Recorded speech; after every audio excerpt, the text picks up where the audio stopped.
मत्ती अध्याय 24। विनाश, संकट और पुनरागमन की भविष्यवाणी और अंत समय की चेतावनी।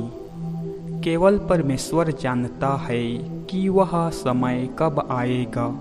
तो दोस्तों, अगर आपको भी इस रहस्य के बारे में यदि जानना है तो वीडियो में आगे बने रहें और हमारे वीडियो को लाइक, चैनल को सब्सक्राइब और शेयर जरूर कर दें, ताकि इस वीडियो के माध्यम से विश्वासी भाई बहन को इस रहस्य के बारे में जानकारी प्राप्त हो जाए। तो दोस्तों, इस वीडियो को देखने से पहले इसे पूरे मन और ध्यान से सुने। हमारे वीडियो का उद्देश्य मसीहियों को यह समझने में सहायता करना है कि प्रभु यीशु मसीह का दूसरा आगमन निकट है और उन्हें बाइबिल के अनुसार अपना जीवन कैसे जीना चाहिए। साथ ही यह वीडियो उन सभी के लिए है जो जीवित और सच्चे परमेश्वर को जानने और समझने की इच्छा रखते हैं। हमारा मकसद किसी भी व्यक्ति या धर्म की आलोचना करना नहीं है, बल्कि सत्य और आत्मिक जागरूकता को साझा करना है। हम केवल वही बात साझा कर रहे हैं जो बाइबिल हमें सिखाती है। वीडियो को आधे में छोड़कर जाने की गलती ना करें, क्योंकि इस वीडियो में आपको महत्वपूर्ण जानकारी मिलने वाला है। तो दोस्तों, अगर आप इस चैनल में पहली बार आए हैं तो चैनल को सब्सक्राइब कर दो और बेल आइकन की घंटी को दबा दो, ताकि सबसे पहले वीडियो आपके पास पहुंचे। तो दोस्तों, वीडियो शुरू करते हैं। मंदिर को छोड़कर यीशु जब वहां से होकर जा रहा था तो उसके शिष्य उसे मंदिर के भवन दिखाने उसके पास आए। इस पर यीशु ने उनसे कहा, तुम इन भवनों को सीधे खड़े देख रहे हो। मैं तुम्हें सच बताता हूँ, यहाँ एक पत्थर पर दूसरा पत्थर टिका नहीं रहेगा, एक एक पत्थर गिरा दिया जाएगा। यीशु जब जैतून पर्वत पर बैठा था तो एकांत में उसके शिष्य उसके पास आए और बोले, हमें बता, यह कब घटेगा? जब तू वापस आएगा और इस संसार का अंत होने को होगा तो कैसे संकेत प्रकट होंगे? उत्तर में यीशु ने उनसे कहा, सावधान, तुम लोगों को कोई छलने ना पाए। मैं यह इसलिए कह रहा हूँ कि ऐसे बहुत से हैं जो मेरे नाम से आएंगे और कहेंगे, मैं मसीह हूँ, और वे बहुतों को छलेंगे। तुम पास के युद्धों की बातें या दूर के युद्धों की अफवाहें सुनोगे, पर देखो, तुम घबराना मत। ऐसा तो होगा ही, किंतु अभी अंत नहीं आया है। हर एक जाति दूसरी जाति के विरोध में और एक राज्य दूसरे राज्य के विरोध में खड़ा होगा। अकाल पड़ेंगे, हर कहीं भूचाल आएंगे, किंतु ये सब बातें तो केवल पीड़ाओं का आरंभ ही होगा। उस समय वे तुम्हें दंड दिलाने के लिए पकड़वाएंगे और वे तुम्हें मरवा डालेंगे, क्योंकि तुम मेरे शिष्य हो। सभी जातियों के लोग तुमसे घृणा करेंगे। उस समय बहुत से लोगों का मोह टूट जाएगा और विश्वास डिग जाएगा। वे एक दूसरे को अधिकारियों के हाथों सौंपेंगे और परस्पर घृणा करेंगे। बहुत से झूठे नबी उठ खड़े होंगे और लोगों को ठगेंगे, क्योंकि अधार्मिकता बढ़ जाएगी। सो बहुत से लोगों का प्रेम ठंडा पड़ जाएगा, किंतु जो अंत तक टिका रहेगा उसका उद्धार होगा। स्वर्ग के राज्य का यह सुसमाचार समस्त विश्व में सभी जातियों को साक्षी के रूप में सुनाया जाएगा और तभी अंत आएगा। इसलिए जब तुम लोग भयानक विनाशकारी वस्तु को उसका जिसका उल्लेख दानियेल नबी द्वारा किया गया था। मंदिर के पवित्र स्थान पर खड़े देखो। सुनने वाला स्वयं समझ ले कि इसका अर्थ क्या है।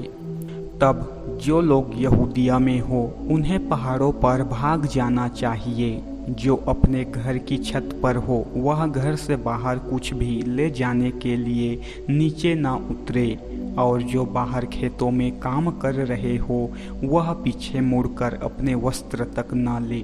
उन स्त्रियों के लिए जो गर्भवती होंगी या जिनके दूध पीते बच्चे होंगे, वे दिन बहुत कष्ट के होंगे। प्रार्थना करो कि तुम्हें सर्दियों के दिनों या सब्त के दिन भागना ना पड़े।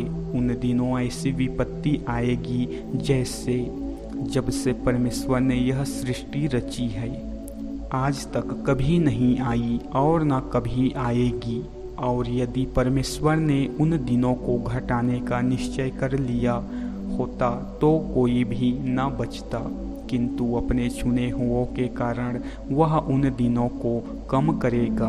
उन दिनों यदि कोई तुम लोगों से कहे, देखो यह रहा मसीह या वह रहा मसीह, तो उसका विश्वास मत करना।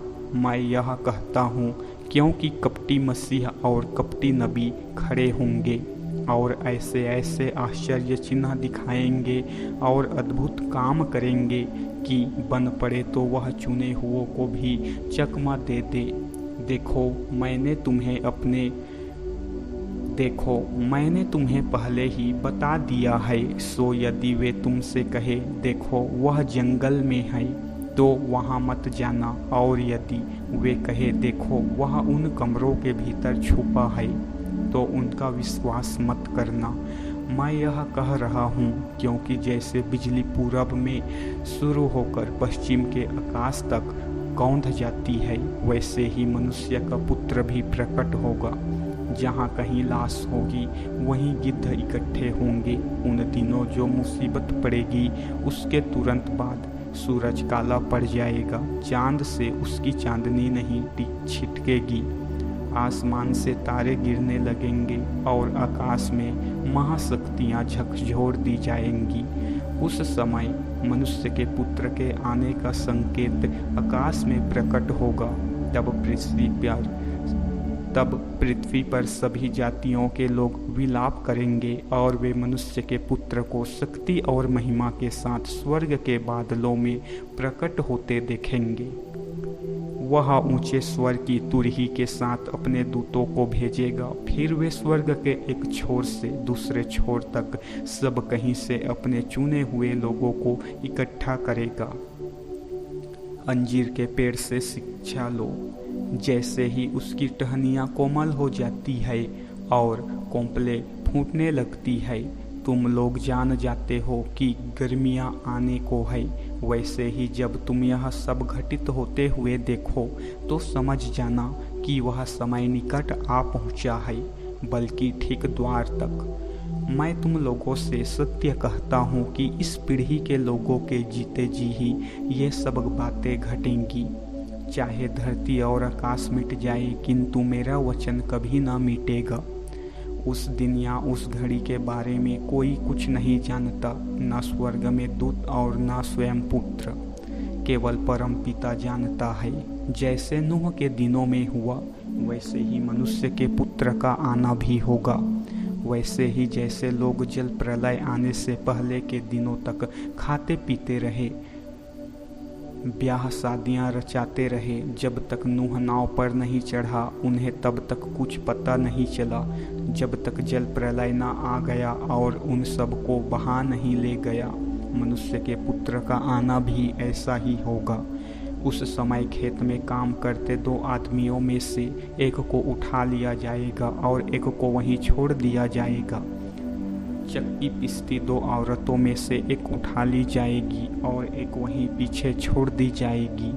सो तुम लोग सावधान रहो, क्योंकि तुम नहीं जानते कि तुम्हारा स्वामी कब आ जाए। याद रखो, यदि घर का स्वामी जानता कि रात को किस घड़ी चोर आ जाएगा, तो वह सजग रहता और चोर को अपने घर में सेंध नहीं लगाने देता। इसलिए तुम भी तैयार रहो, क्योंकि तुम जब उसकी सोच भी नहीं रहे होंगे। मनुष्य का पुत्र आ जाएगा, तब सोचो वह भरोसेमंद सेवक कौन है जिसे स्वामी ने अपने घर के सेवकों के ऊपर उचित समय उन्हें उनका भोजन देने के लिए लगाया है। धन्य है वह सेवक जिसे उसका स्वामी जब आता है तो कर्तव्य करते पाता है। मैं तुमसे सत्य कहता हूँ, वह स्वामी उसे अपनी समूची संपत्ति का अधिकार बना देगा। दूसरी तरफ सोचो, एक बुरा दास है जो अपने मन में कहता है, मेरा स्वामी बहुत दिनों से वापस नहीं आ रहा है। सो वह अपने साथी दासों से मारपीट करने लगता है और शराबियों के साथ खाना पीना शुरू कर देता है। तो उसका स्वामी ऐसे दिन आ जाएगा जिस दिन वह उसके आने की सोचता तक नहीं और जिसका उसे पता तक नहीं, और उसका स्वामी उसे बुरी तरह दंड देगा और कपटियों के बीच उसका स्थान निश्चित करेगा, जहाँ सब लोग रोते होंगे और सिर्फ दांत पीसते होंगे।